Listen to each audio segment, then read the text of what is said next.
Tavleen, you're a trenchant critic of the hijab, but you're also a trenchant critic of Hindutva. And I think what you're hearing Zakia Soman say is actually a very, I think, a kind of solid argument. She doesn't agree with the hijab, but she thinks that the larger politics of Hindutva is making perhaps Muslims keener to assert old symbols of identity.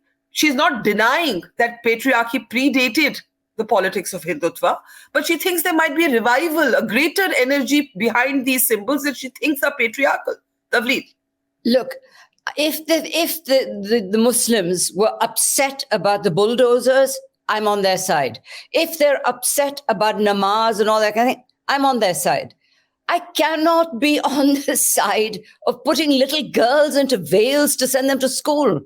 I mean, I'm horrified every time I see a little girl all covered up and toddling around, I think it's offensive, and it's Arabization. It is from that we get radical Islam.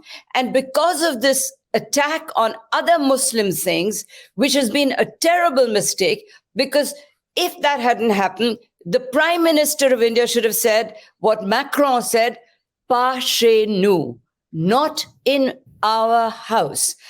We should stand up for India's values, not the values of the Hindus or the Muslims or anything, because, secularism actually means that the state stays out of all this.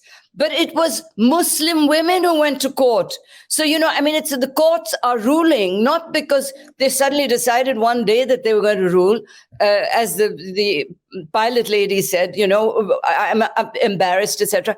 What is happening in Iran is a revolt against patriarchy, Captain.